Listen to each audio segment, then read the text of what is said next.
할렐루야.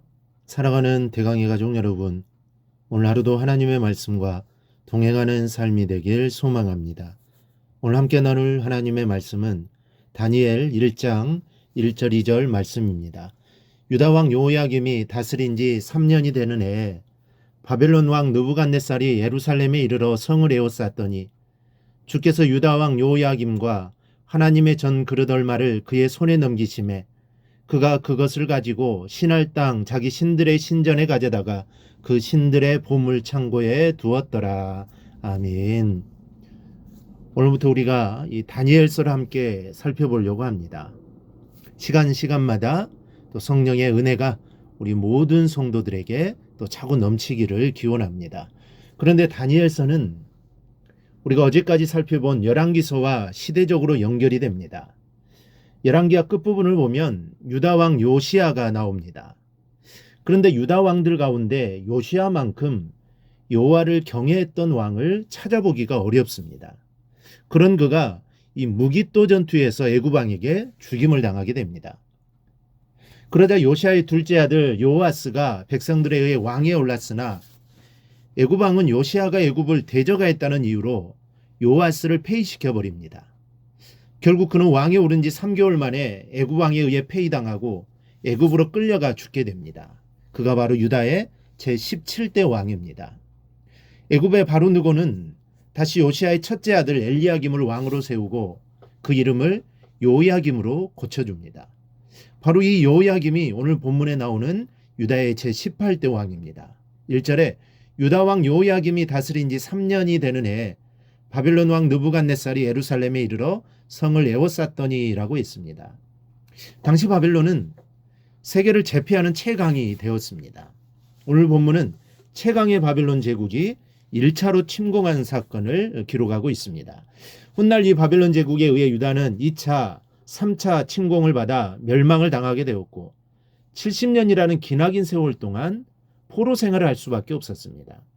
그러면 유다가 이 바벨론의 침공을 받게 된 이유는 무엇일까요? 열왕기 23장 37절에 요야김이 그의 조상들이 행한 모든 일을 따라서 여호와 보시기에 악을 행하였더라 그랬습니다. 그동안 이스라엘 왕 가운데는 여호와 앞에서 악한 왕들이 많았습니다. 그런데 요야김은 이 악한 모습들을 그대로 본받아 행했습니다. 그 죄악이 쌓이고 쌓여서 바벨론의 침공을 받게 되었던 것을 우리는 기억해야 합니다. 믿음으로 구원을 얻는 것은 기독교의 진리입니다.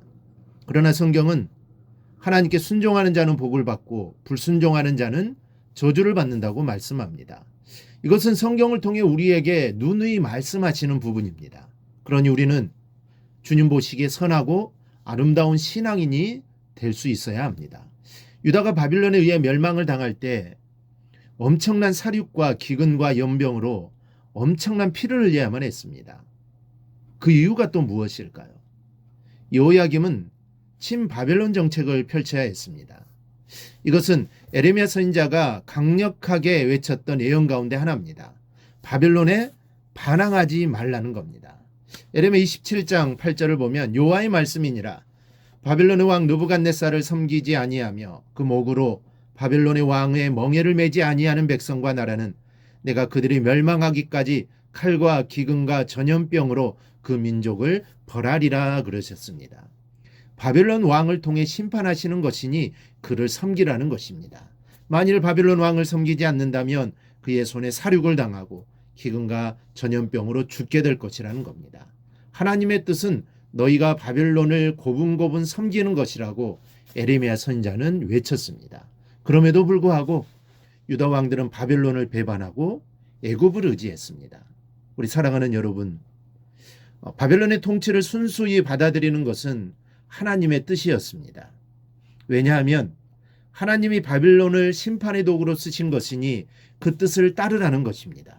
만일 그렇게 하였다면 살육과 기근과 전염병은 없었을 것입니다. 그런데 말씀에 불순종함으로 바벨론의 살육과 하나님이 내리신 기근과 질병으로 엄청난 피를 흘리는 저주를 받게 된 것입니다.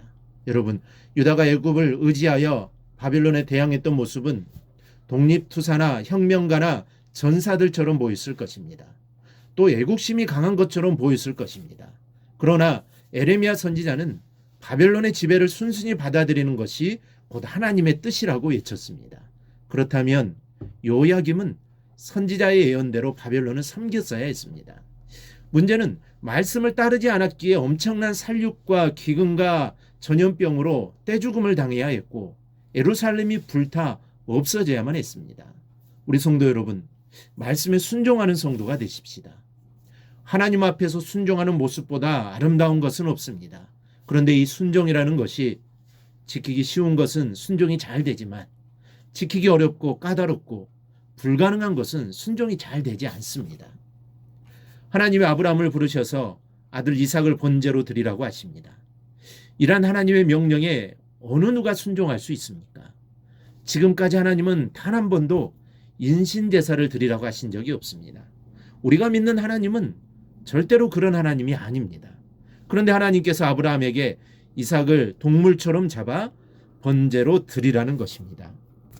그러니 순종할 수 없습니다. 순종해서는 안 되는 것입니다. 그런데 아브라함은 순종했습니다. 하나님이 이삭을 제물로 받으시려고 하셨던 것이 아닙니다. 아브라함의 믿음을 보시고자 하신 것입니다. 아브라함이 얼마나 나를 사랑하고 있는지를 보고 싶으셨던 것입니다. 그래서 그런 명령을 내리셨던 겁니다. 그리고 아브라함의 행동을 보고 계셨던 겁니다. 그래서 하나님은 아브라함 이삭을 죽이려고 칼을 들어 내리치려고 하자 멈추게 하시고 독자 이삭보다 자신을 사랑함을 이제 알았다고 하셨습니다. 순종할 수 없는 상황에서조차 순종할 수 있는 것이 바로 진정한 순종입니다. 그런데 이렇게 순종함으로 나아가면 하나님이 모두 책임져 주십니다. 하나님의 뜻대로 인도해 주시는 것입니다. 그러므로 오늘 새벽 말씀을 듣는 우리 모두 순종의 믿음으로 아름답게 나아가는 성도들이 되시길 바랍니다. 주님을 찬양하는 여러분이 되시길 바랍니다. 그리하여 내 삶을 통해 하나님의 영광을 드러내는 삶을 꼭 살아갈 수 있기를 주님의 이름으로 축원합니다. 오늘 묵상한 말씀을 굳게 잡고 삶으로 실천하며 살아내는 대강의 모든 성도들이 되기를 축복합니다.